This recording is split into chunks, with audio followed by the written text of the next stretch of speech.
I want to tell you about two salespeople that sent out two articles and got $45,000 each in sales over the weekend.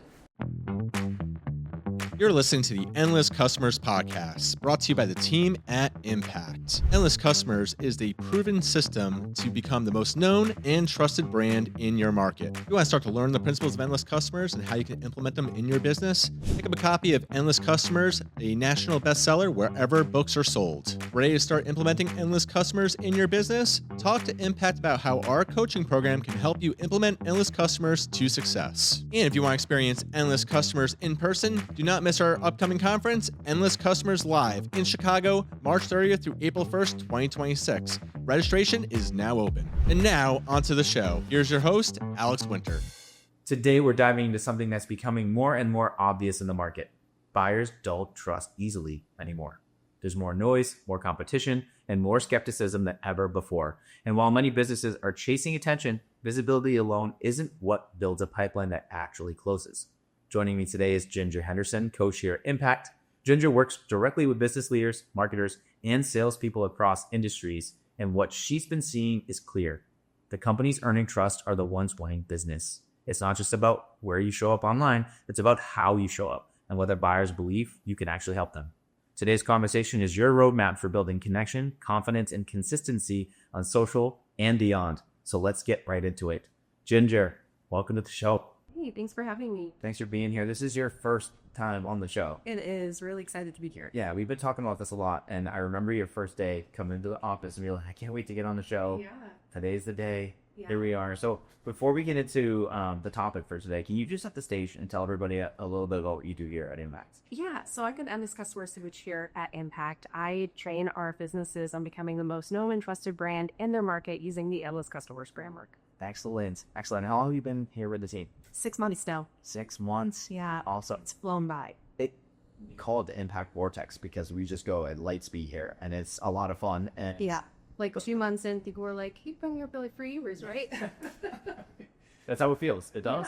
Yeah. So my notes here say today's buyers are flooded with constant noise, and we know this. There's just so much going on with social media and ads and TV and politics.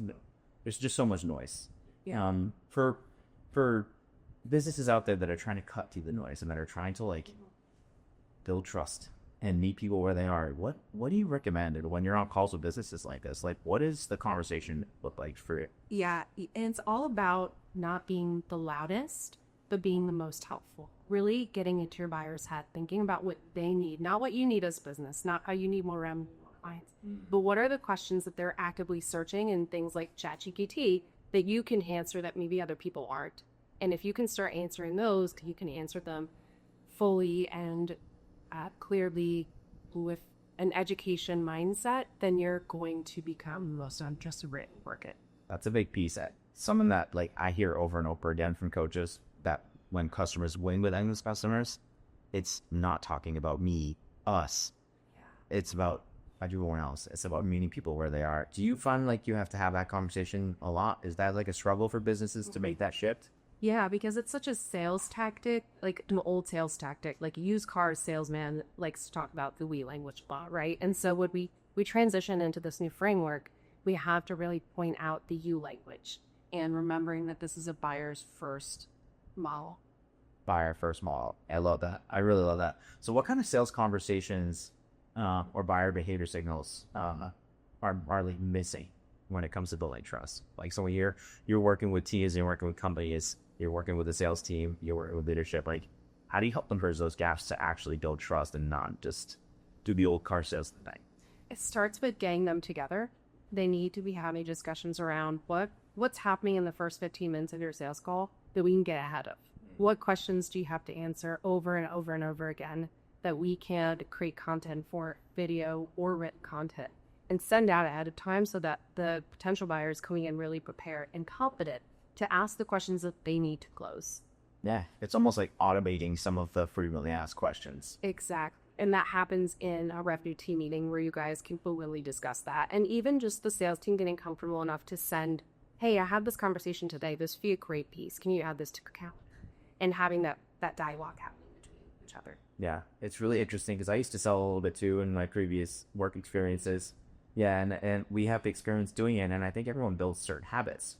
But assignment selling, which is what you're talking about, it's fascinating how well it works if you just use it. And getting people to use it sometimes can be tough. Do you find like maybe there's some like OG salespeople that have been doing pretty well, or could be doing really well if they just took this next step? Do you have those conversations a lot too? And that's probably the most common conversation I have is getting sales teams involved. It is the hardest part of the whole jury to accomplish. We just had a conversation in a planning session the other day where one of the sales team members who's super involved in assignment selling, really excited about it, was saying that his sales team sent out 2 pieces of content on Friday, 2 different sales team numbers, and on Monday they closed 2 different $45,000 deals. And they attributed it to having educated their buyer on Friday. What? Yeah. And this is like when you get the sales team involved, we're here to solve the time. And so it's something that we spend a lot of time on and are very dedicated to having happen. Yeah. Yeah, but to send something out on a Friday and then they come in on Monday and close 2 45K deals. So you're making almost 100K over the weekend, basically. That's amazing. It was really cool to hear that. Wow. Yeah. Very, and what industry was that in? You don't have to say the client, but what industry was that in? It was an electrical. Yeah. Very cool. Wow.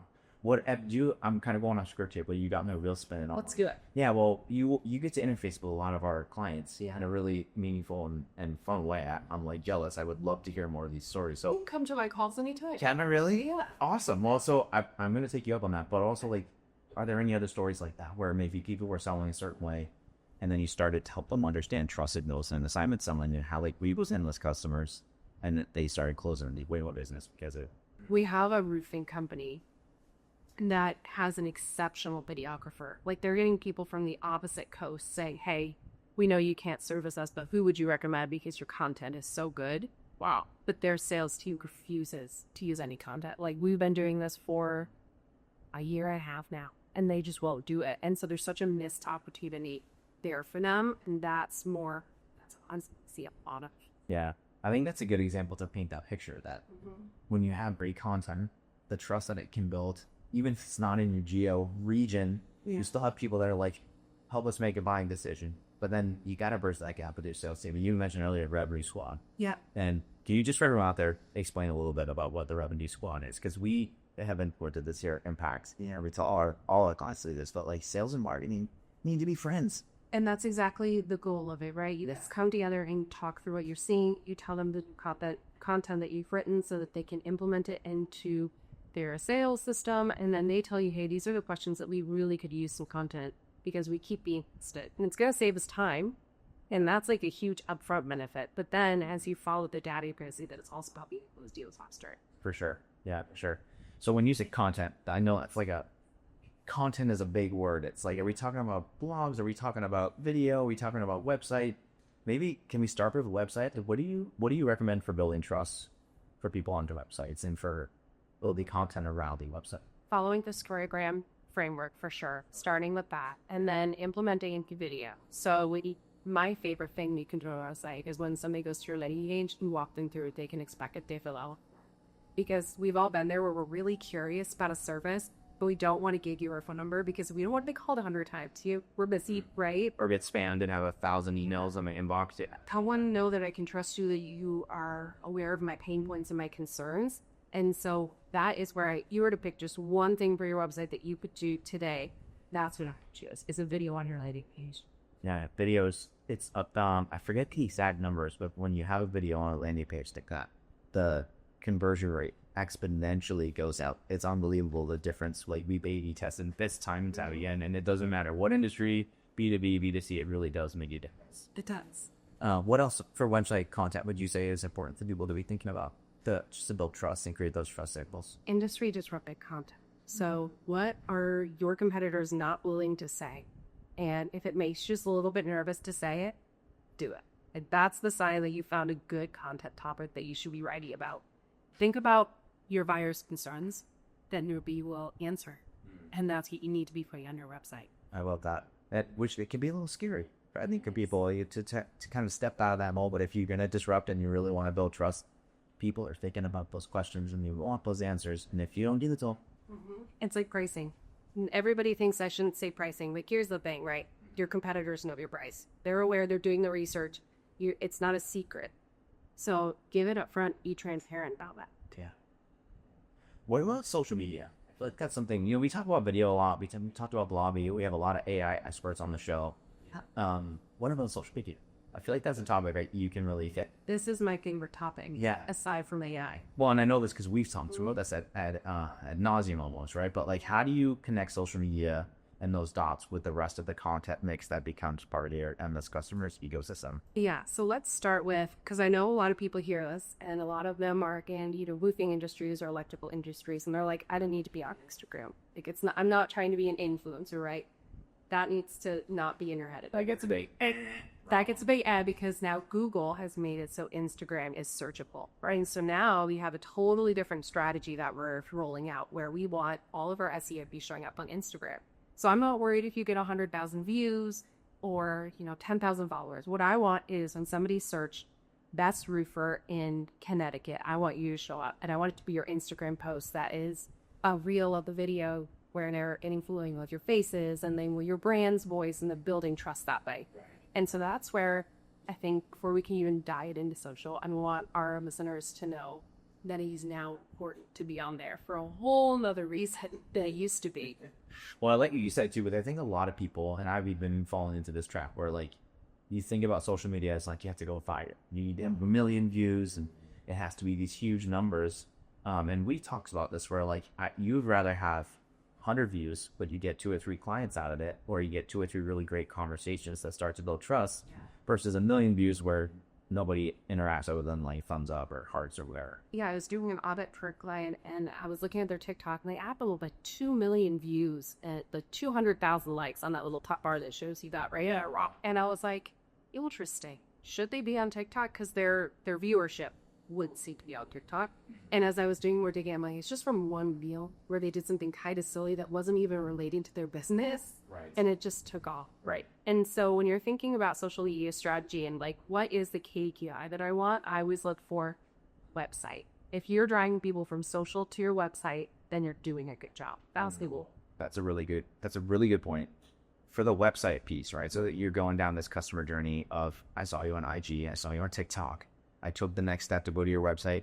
Should people be building like a dedicated landing page for that? Or is there a specific place you would direct people on a website to try to help them along their journey? You could definitely send them to pricing calculator. I like to use it as like a way to distribute content. So new articles that are written that I have that be like a way that I'm getting people to the website. And then they just kind of end up funneling through the way that we build out the articles down the funnel to call.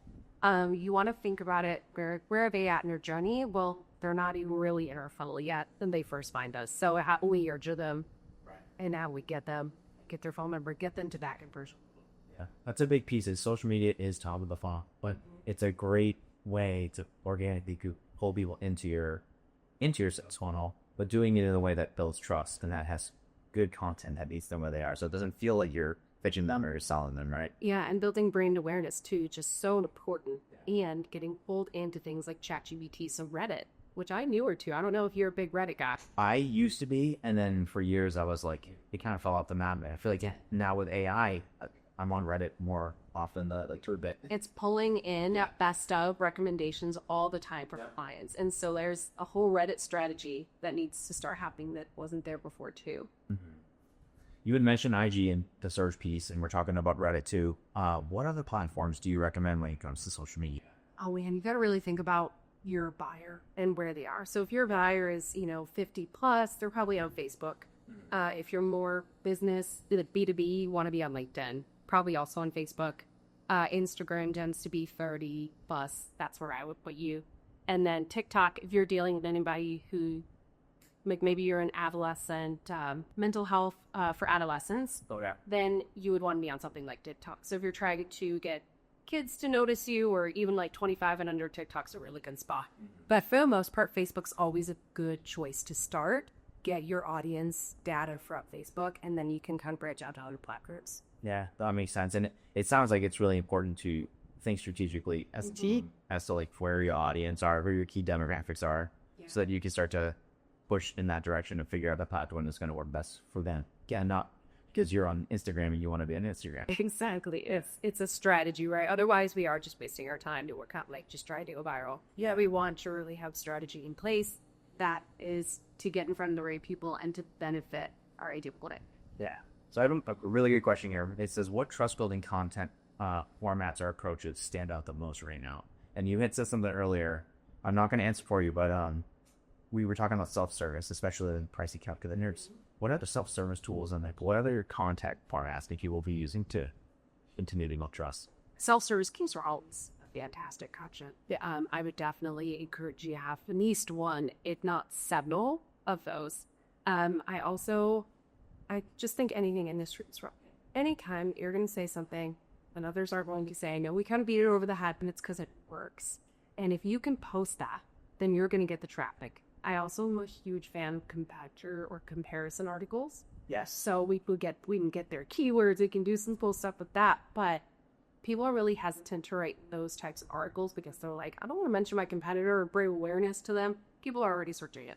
So let's be the ones that are answering their question for them.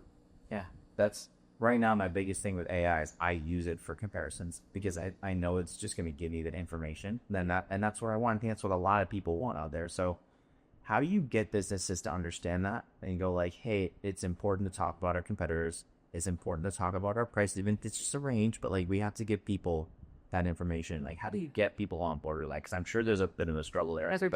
Yeah, the first time. And it's about building that trust. And it's about saying this, you're going to get to read through this as the owner of the business before it goes live. So we're not going to have content manager write it and then just throw it out. I'm going to look over it. I'm going to make sure there's no bias. I'm going to make sure that it's a safe and good article for you as a business owner to put out. You're not going to get a cease and desist letter. Although some of our wilder clients get really excited about the prospect of that. Like, no. Let's leave that. Worst case, you just take it down, right? Yeah, worst case, you take it down. And the whole point of a comparison article is that you're just giving them unbiased overview of who it's right for and who it's not right for. Mm-hmm. And yes, your business is not right for some people. And when you can kind of think through who that is, you can write a great comparison article. Yeah, that's another mindset shift that you just pointed out. That's really important. Yeah. Yeah, well, I think a lot of salespeople, and I used to even do this too when I was selling, where like, I'll take any opportunity and I'm going to do my best to convert them. Even if they're maybe not a good fit, we're going to help them see the light. And that's really the reason. Cost. There's a cost to that. Yeah. Can you explain that a little bit for our listeners out there? When you get somebody into your sphere or become a client that's not going to apply, they end up costing you more time.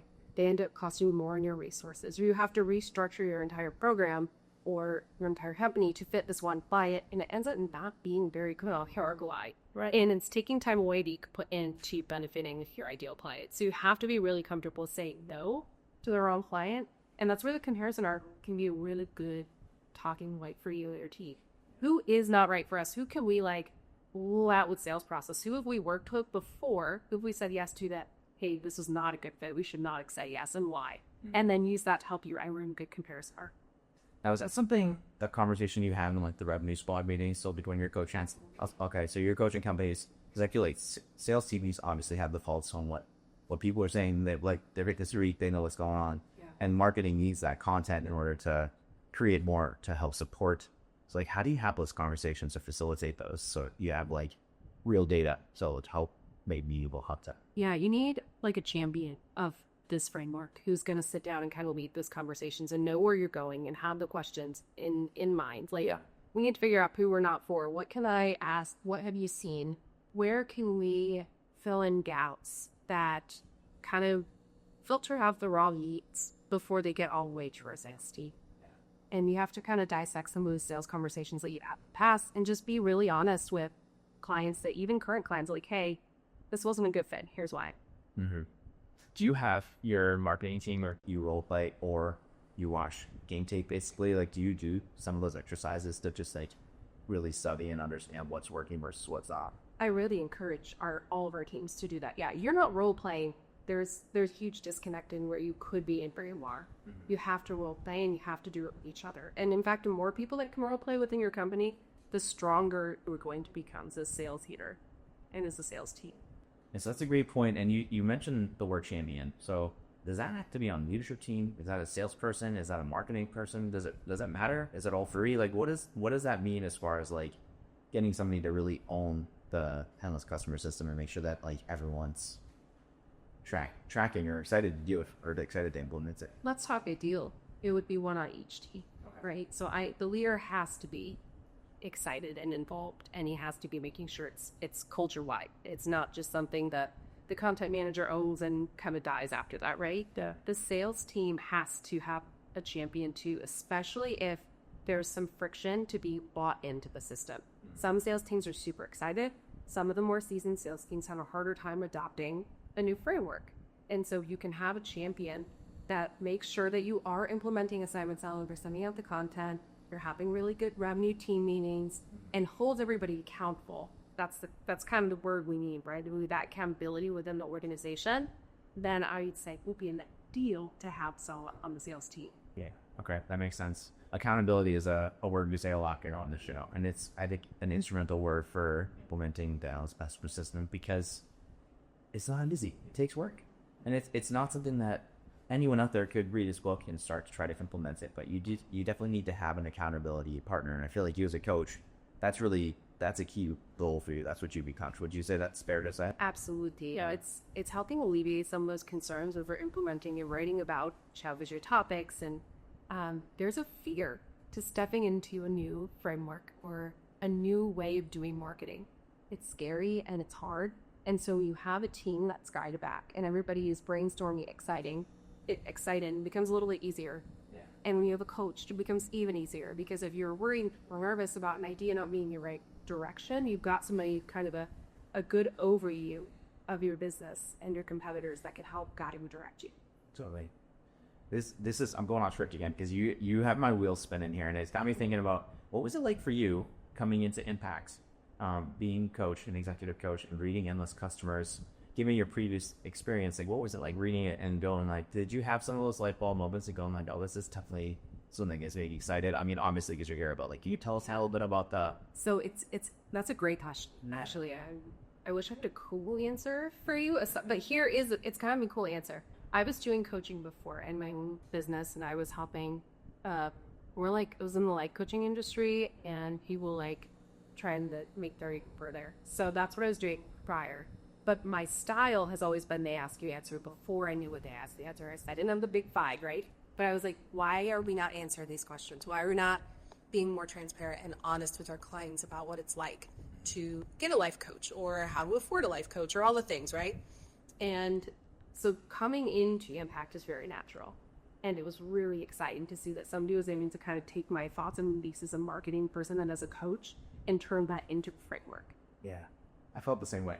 Yeah. I remember the first time I read They Asked Me Answer Now, I'm a customers, and I was like, yeah. Oh, yeah. Oh, my gosh. I do this. Yes.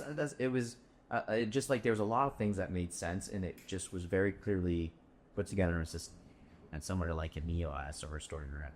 Yeah. And I love that. Yeah. And a lot of our like greener content managers will come on and they pick it up so quickly and they love it and they feel really competent and empowered in their role because they're doing something that is so transparent and honest. And it feels good to market and sell in that way.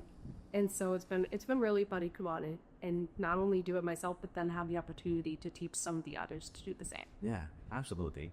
So what's one piece of advice, practical piece of advice that you could give people that are watching and that are listening when it comes to creating content? So they're hearing you talk, they're fired up. What would you say to them is one thing they can go do right now to either on social media or on their website or whatever you recommend they can take away from this? Okay, I'm going to challenge your viewers, and I would love, send this to us, email me. I want to engage with this post if you do this, okay?